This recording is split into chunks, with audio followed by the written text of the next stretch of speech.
추수감사주일을 맞이해서 우리가 추수감사주일 예배를 드리며 평소에 보지 못했던 또 교우들과 또 얼굴을 마주하고 함께 예배를 드리는 것이 얼마나 기쁜지 모르겠습니다. 늘 마음속에 기억하고 있고 궁금해하고 있고 또 어떻게 지내시나라는 생각만 하고 있다가 그 얼굴을 보니까 참 좋고요. 다행스러운 건 다 얼굴이 좋아 보이세요. 다 좋아 보이셔서 잘 지내셨구나라는 생각이 듭니다.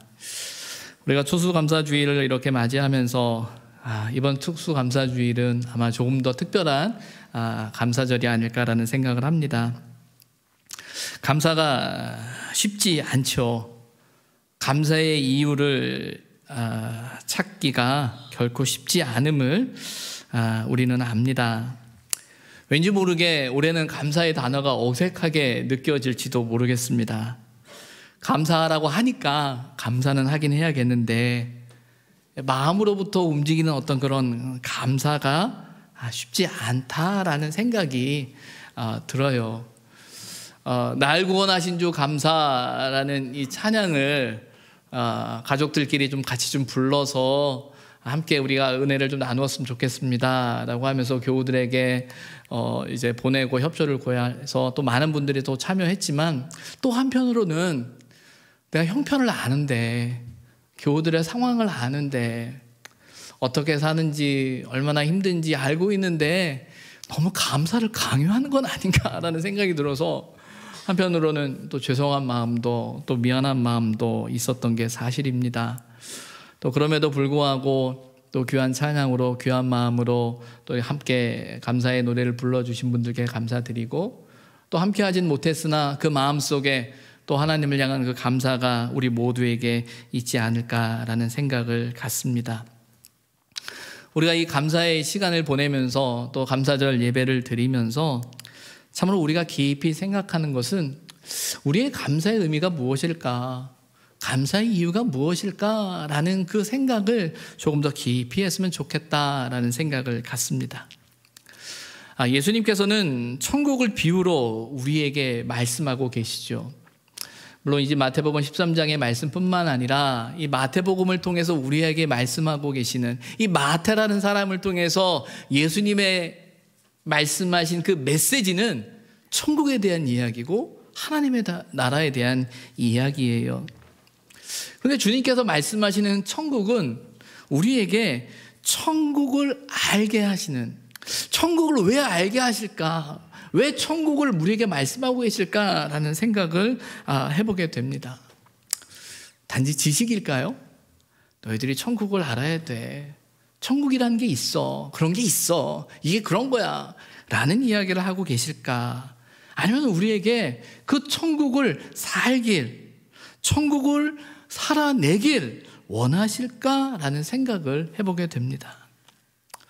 예수님께서는 우리에게 단지 천국이라는 지식을 말씀하시는 것이 아니라 천국을 살아내길 원하시겠죠.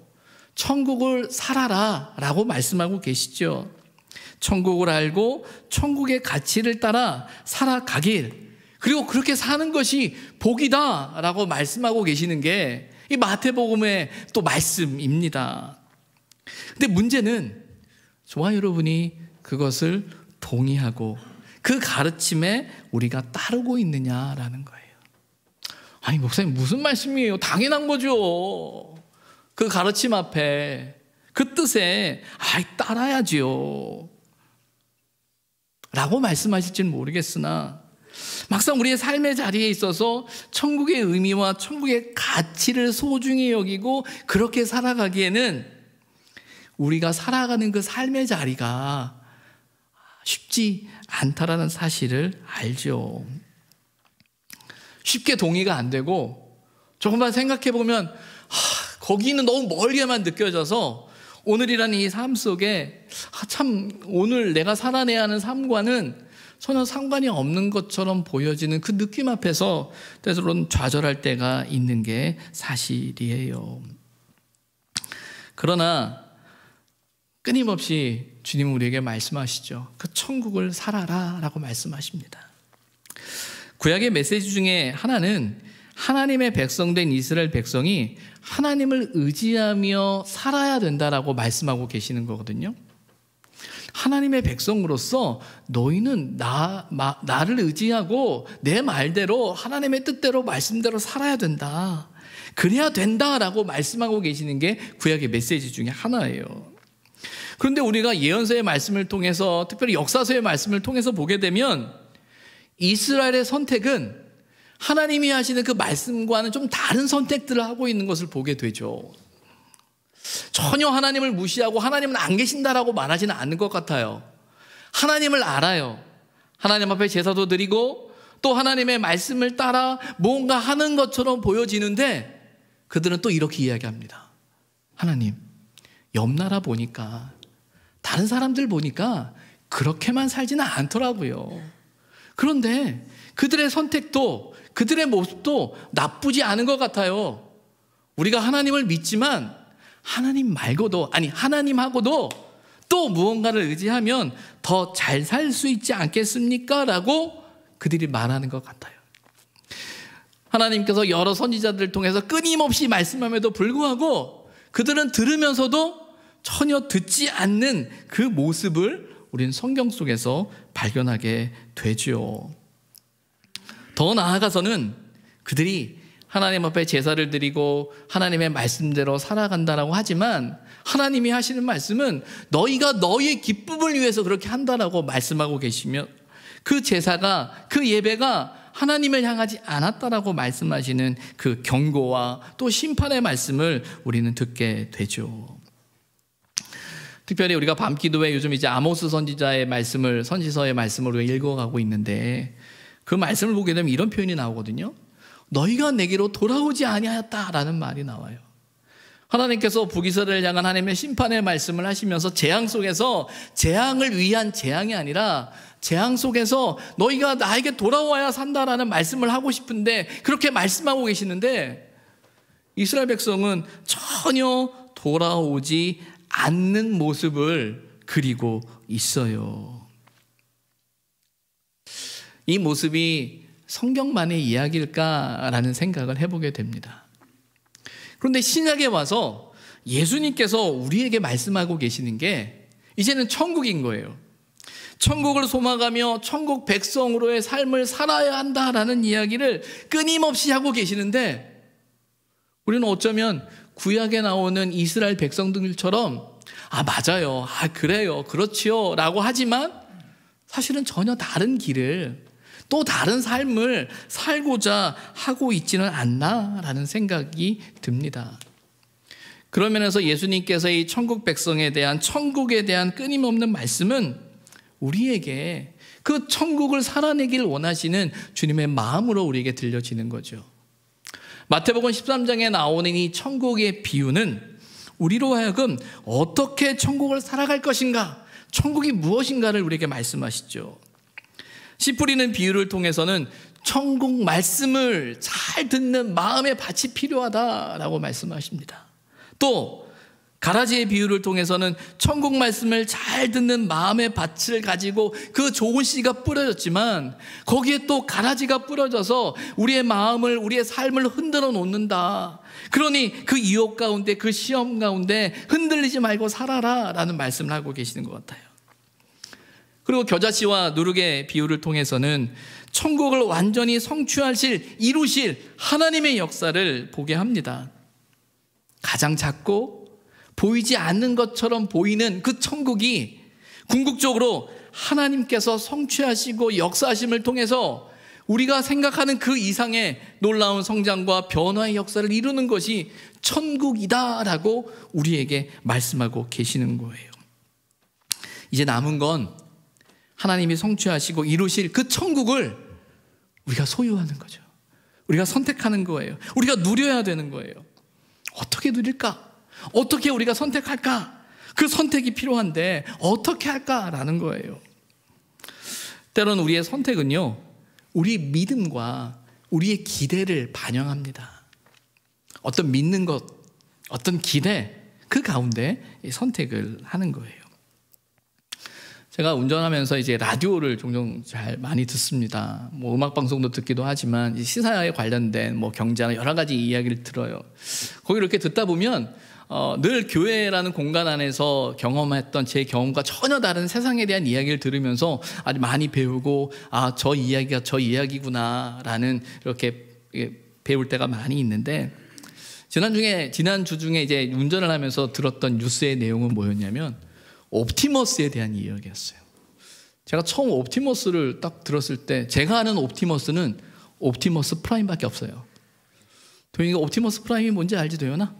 그거 트랜스포머에 나오는 그 로봇 이름이에요. 근데 이 옵티머스 사건이 뭐야? 라고 들었더니, 여러분 알고 있는 것처럼 일종의 투자 사기인 거죠. 근데 그게 뭐 여야 정치인이나 뭐 하여튼 여러 상황들과 맞물려 있으면 사회적인 이슈가 되는 건데, 이제 그런 것 같아요. 자산 운용사가 있고, 자산 운용사가 어떤 뭐 제품을 만들어서 판매자를 통해서 판매를 했고, 많은 투자자들이 투자를 하게 됐죠. 이 투자를 하면서 투자자들은 그 상황을 보면서 이 정도면 믿을만해. 특별히 그 투자 운영사의 어떤 고문이나 사람들의 이름을 보니까 한 나라의 경제적인 정책을 세웠던 사람들의 이름들이 거론되는 걸 보면서 믿었던 거예요. 그 믿음을 가지고 사람들이 이제 투자를 하는 거죠. 여러분, 제가 갑자기 이 이야기를 하니까 목사님이 갑자기 주식 이야기를 한다고 생각하시는데, 전 주식 이야기를 하는 게 아니라 믿음에 대해서 이야기하는 거예요. 믿음에 대해서.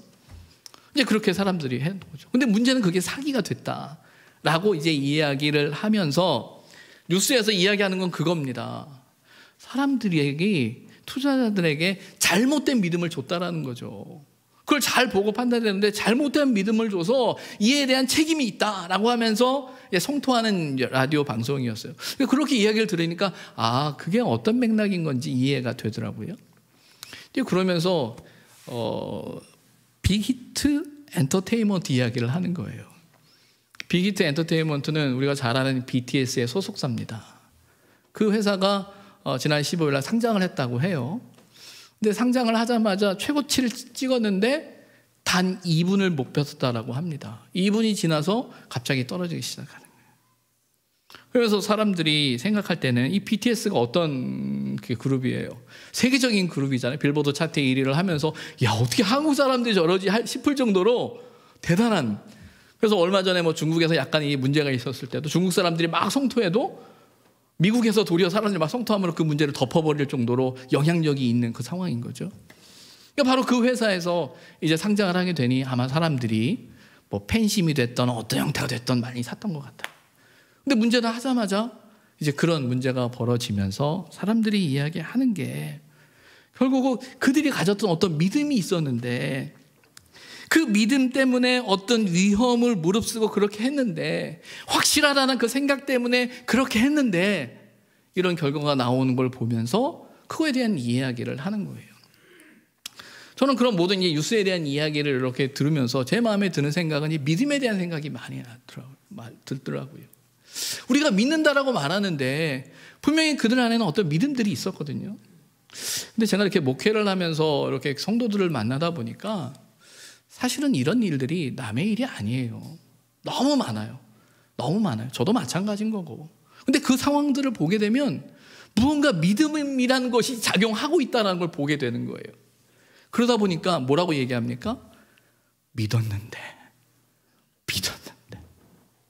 도대체 그 믿음이 무언가라는 생각을 우리는 하게 돼요. 근데 여러분, 이 믿음이라는 단어는 저와 여러분이 많이 사용하고 우리 신앙의 자리에서 많이 사용하는 단어가 믿음이잖아요. 도대체 그 믿음이 무언가? 여러분은 무엇을 믿고 있지요? 어디에 인생을 걸고 계십니까? 오늘 본문은 천국에 대해 이야기하면 이렇게 이야기합니다. 천국은 마치 밭에 감추인 보화와 같으니 사람이 이를 발견한 후에 숨겨두고 기뻐하여 돌아가서 자기 소유를 다 팔아 그 밭을 샀다. 또 천국은 마치 좋은 진주를 구하는 장사치와 같은데 극히 값진 진주 하나를 발견해서 자기의 소유를 다 팔아 그 진주를 샀다라고 이야기해요. 그러면서 천국이 무엇이다라고 이야기할 때 보화와 진주로 이야기를 하고, 그리고 그 천국에 대해 어떤 결단을, 어떤 행동을 한 사람들에 대한 이야기를 하고 있죠. 앞서서 천국에 대한 비유를 하면서 예수님은 분명히 겨자씨와 누룩을 비유하셨거든요. 근데 오늘 본문에서는 그 천국이 겨자씨와 누룩이 아니라 뭘로 바뀌었습니까? 보화와 값진 진주로 바뀌어버렸어요. 아니, 겨자씨와 누룩에서 보화와 진주로 바뀌어버린 거예요. 이제는 관심이 좀 가죠. 천국을 겨자씨와 누룩과 같다라고 할 때 도대체 그게 뭐야? 라고 하는데 갑자기 천국이 보화와 진주로 바뀌었어요. 그러면 우리의 관심이 조금 쏠리죠. 보화라고 진주라고. 근데 여러분, 어떻게 겨자씨와 누룩이었던 천국이 보화와 진주로 바뀔 수 있죠? 어떻게 그럴 수 있습니까? 어떻게 일이 가능하죠? 하나님이 하신다라는 믿음 때문에. 겨자씨와 누룩으로 끝나는 것이 아니라 그렇게 보이는 것이, 우리의 눈에는 그렇게 보이는데 하나님의 역사심 속에서, 그 속에서 보화와 진주로 바뀌는 그 천국을 이야기하는 거예요. 하나님이 하시는 거죠. 그 천국이 보화와 진주로 보이기 시작한다라는 거예요. 여기서 중요한 표현이 하나 나와요. 발견이라는 단어입니다. 발견이라는 단어. 보화를 발견한 사람은 사람이 이를 발견한 후에 숨겨두었다라고 되어져 있고, 진주를 발견했다라고 되어져 있죠. 이 발견이라는 단어는 우리가 잘 아는 단어예요.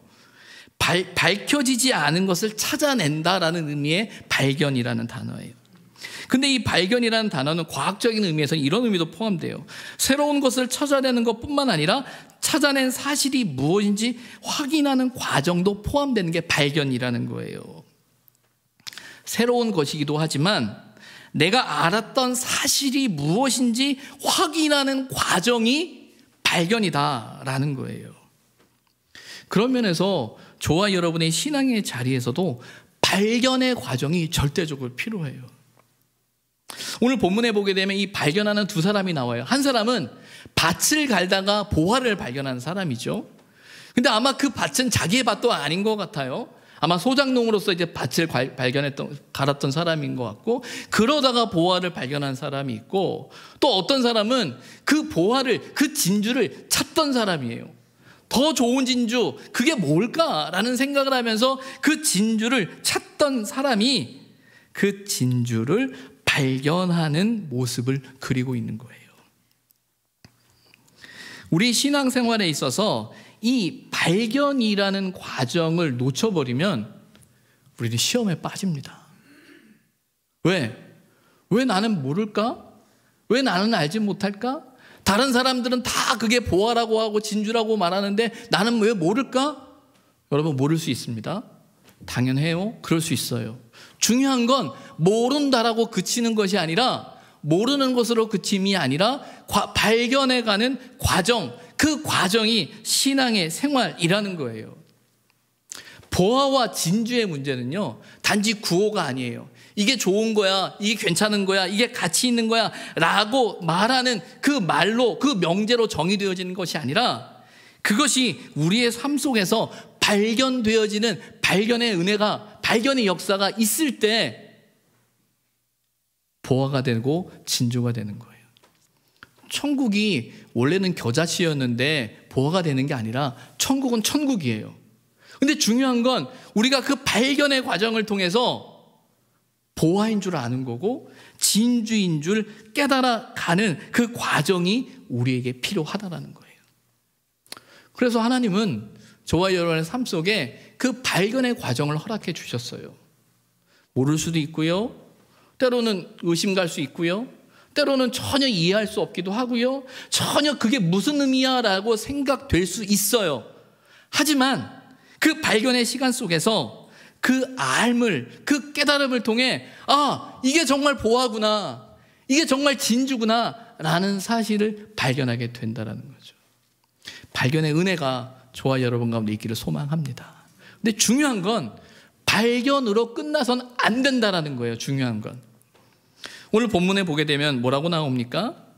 보화를 발견하고 진주를 발견한 사람이 그것으로 끝나는 게 아니에요. 야, 이게 보화네? 이게 진주네? 라고 끝나는 것이 아니라 그 보화 앞에서, 그 진주 앞에서 어떻게 했느냐라는 거예요. 본문엔 자기 소유를 다 팔았다라고 이야기하고 있습니다. 다 팔아서 그것을 샀다라는 거예요. 그의 값을 치렀다라는 거예요. 그것을 소유했다라는 거예요. 말 그대로 거기에 올인한 거예요. 다 투자한 거예요. 투자의 법칙 중에 이런 게 있다고 하더라고요. 계란을 한 바구니에 담지 말라. 지금 상황은 이 기준으로 따지면 엄청난 위험한 투자를 한 겁니다. 어떻게 될 줄 알고요. 뭔 줄 알고요. 근데 여러분, 그렇게 할 수 있는 일은 뭘까요? 그렇게 할 수 있는 일은 뭘까요? 믿음이죠. 깨달음이죠. 알미예요. 그 속에서 확실하기 때문에 목숨을 거는 거예요. 삶을 거는 거예요. 우리는 그것을 가리켜 믿음이라고 하지요. 근데 여러분, 이 믿음이 앞서서 말씀드렸던 그 믿음과 무슨 차이가 있습니까? 어떤 차이가 있죠? 우리는 참 믿음이란 말을 많이 사용하고 있는데 그 믿음의 어떤 정확한 정의가 약할 때가 많이 있어요. 저도 마찬가지고 여러분에게 믿음에 대해서 신앙에 대해서 이야기하지만 그 의미가 중복적이고 때로는 여러 가지 의미를 포함되어지고 있는 사실을 알아요.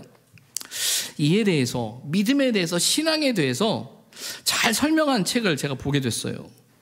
이 마커스 보그라는 신학자께서 쓰신 책인데 기독교의 심장이라는 책이에요. 거기에 보면 우리가 믿는 이 믿음에 대해서, 신앙에 대해서 잘 설명하고 있는데 4가지로 설명합니다. 첫 번째가 뭐냐면 동의로서 신앙, 동의로서 믿음을 이야기해요. 그래서 이 동의라는 것의 반대 표현은 뭐였냐면 의심과 불신앙이죠. 이건 뭐냐면 어떤 명제, 하나님이 세상을 만드셨다, 예수님이 하나님의 아들이다, 예수님이 우리를 위해 피 흘려 죽으셨다 라는 어떤 그런 명제 앞에서 내가 동의하느냐 동의하지 않느냐, 내가 동의하는 것, 그것 또한 믿음이다 라고 이야기를 하는 거예요. 그래서 사실 이 부분은 우리의 머리가 많이 작동한다는 거죠. 어떤 명제의 부분 안에서 난 그거에 동의해, 난 동의하지 않아. 그래서 우리는 그것을 일종의 믿음이다라고 정의하곤 합니다. 두 번째 정의는 뭐냐면 신뢰로서의 신앙이다라고 이야기해요. 신뢰로서의 신앙, 믿음이라는 거예요. 이건 하나님을 철저히 신뢰하는 것이라는 의미를 갖는데 이 신뢰의 반대말은 뭘까요? 신뢰의 반대말, 불신이겠죠? 이 불신과 함께 그 반대말의 의미는 뭐냐면 염려와 걱정인 거예요. 두려움인 거예요. 그래서 하나님을 철저히 신뢰한다라는 것에 대해서 신뢰가 신앙이다, 믿음이다라고 이야기하면서 어떤 이야기를 하고 있냐면 19세기 철학자이기도 하고 이제 신학자인 케고르가 이런 말을 했다고 합니다. 깊은 바다에서 우리가 그 물 위에 뜰 수 있는 방법이 뭐냐? 어떻게 뜰 수 있는 거죠? 어떻게 우리가 물 위에 뜹니까? 물을 무서워하는 분들의 가장 공통점은 뭐냐면 물에 빠질까 봐요. 그러면 수영을 할 줄 알거나 물을 아는 사람은 뭐라고 이야기하죠? 힘 빼, 힘 빼. 물에 네 몸을 맡겨. 근데 그 마음대로 되나요? 두려운데. 그럼 어떻게 해요? 허둥지둥 하다 보면 어떻게 됩니까? 점점 빠지죠. 근데 아무리 깊은 바다도 가만히 있으면 어떻게 되죠? 물에 내 몸을 맡기면 어떻게 돼요? 뜬다라는 거예요. 그게 신뢰다라고 이야기를 하는 거예요. 그러면서 우리의 삶 속에서 이 신뢰가 있을 때 엄청난 삶의 변화를 일으키게 된다. 왜? 마음이 평안한 거죠. 맡기니까, 내가 힘을 빼니까 평안할 수 있다라고 이야기를 하는 거예요. 세 번째가 뭐냐면 믿음에 대해서 이야기를 하면서 충실, 신실함에 대해서 이야기를 합니다. 이 반대말은 뭐냐면 배신이에요. 배신. 그래서 종교적인 언어로 뭘로 이야기하냐면 성경에 나오는 간음과 우상숭배를 이야기하는 거예요. 그래서 충실함이라는 거, 믿음은 충실함인데 그건 뭐냐면 하나님께 충성하는 거죠. 하나님의 뜻을 쫓아 살아가는 그 의지와 결단들이겠죠. 그러다 보니까 많은 유혹이 있다는 거예요. 어떤 유혹입니까? 우리가 신앙생활을 하다 보면서 하나님을 믿고 믿음으로 살아간다고 하지만 다른 가치들, 다른 의미들, 더 중요하다고 생각하는 것들에 우리의 마음이 흔들리잖아요. 돈일 수도 있고요, 뭐 권력일 수도 있고, 가족일 수도 있고, 내가 생각하는 명예일 수도 있고, 뭐 여러 가지 하나님을 믿는다고 하지만 그런 내가 붙들고 또 다른 어떤 그런 유혹들 앞에 흔들리는 우리의 모습을 보게 되는데, 그 충실함은 바로 그런 거에 흔들리지 아니하고 하나님을 온전히 바라보는 것이다 라고 이야기를 해요. 네 번째 정의는 뭐라고 이야기하냐면 보는 방식의 변화, 보는 방식의 신앙이다라고 이야기를 하는 거예요. 그래서 어떤 사람은 이 인생을, 자신의 주어진 인생의 삶을 바라보고 이렇게 바라보는 거죠. 모든 것이 위험한 거예요. 위협적으로 바라보고 적대적으로 바라보는 거예요. 모두가 나를 공격하는 것 같고 내가 이 세상을 살아남기 위해서 투쟁해야 되는 것처럼 생각하는 사람도 있고요. 또 어떤 사람은 무관심해요. 나와 아무 상관이 없어 라고 생각하는 사람도 있다고 이야기합니다. 그리고 세 번째는 믿음에 대해 보는 눈의 방식이 바뀌는 게 뭐냐면 생명의 주인이신 하나님께서 우리를 양육하고 계신다라는 관점으로 세상을 바라보기 시작하는 거죠. 우리가 아까 불렀던 찬송가 588장에 나오는 것처럼 공중나는 새를 보라라고 주님이 말씀하셨던 것처럼 하나님이 먹이시고 다스린다라는 사실을 깨닫고 알게 되는 그 보는 것, 그 고백, 그게 믿음이다라고 이야기를 하고 있는 거예요. 자기 소유를 다 판다라는 것, 도대체 얼마만큼의 재산을 팔아야 천국을 얻을 수 있는 거예요? 얼마나 많이 팔아야, 얼마나 팔아야 천국이 우리 것이 되는 것이겠습니까? 중요한 건 얼마나의 문제가 아니겠지요. 우리가 온전히 하나님을 믿느냐라는 거예요. 하나님의 말씀 앞에, 그 온전한 그 말씀 앞에 내가 동의하고 있느냐? 그 하나님의 말씀 앞에서 하나님을 신뢰하고 있느냐? 그리고 하나님을 향한 우리의 신실함이 있느냐? 또 하나님께서 이 모든 것을 다스리고 주관하신다라는 그 믿음 속에서 우리에게 밀려오는 두려움과 또 염려와 걱정들을 내려놓고 이 우리를 먹이시고 살피시는 그 하나님을 온전히 바라보는 그 믿음의 선택을 하는 사람들이 되어져야 한다라고 이야기하고 있는 거죠. 그게 우리의 소유를 다 판다라는 거예요. 감사에 대해서 깊이 생각하면서 이런 생각을 갖게 됩니다. 감사가 뭘까? 감사는요, 결국 우리의 가치의 고백이에요. 우리의 가치의 고백. 어떤 말이냐면, 제가 어떤 옷이 너무 좋아 보여요. 너무 좋고 비싼 거예요. 그래서 제 마음에 우리 아이 사다 주면 너무 좋겠다 싶어서 사다 줬어요. 아이가 좋아할까요? 안 좋아할까요? 좋아할까요? 안 좋아할까요? 여러분 별로 안 사다 주셔봤군요. 안 좋아해요. 제 딴에는 비싼 건데, 제 딴에는 귀한 건데 걔네들은 관심이 없어요. 감사할까요? 안 감사할까요? 안 감사하죠. 그러면 부모 마음이 어떨까요? 괘씸하죠. 다시는 안 사준다. 근데 그들이 원하는 가치가 있어요. 그들이 좋아하는 게 있어요. 그걸 가져다 주면요, 평소 안 하던 말 다 합니다. 아빠 최고야 부터 시작해가지고, 야 어떻게 아빠 이거 누구한테 들은 거야 하면서 자기가 좋아가지고 하는 게 아이들이죠. 그게 뭐냐면 결국은 내가 생각하는 우리의 가치의 고백이 감사가 되는 거예요.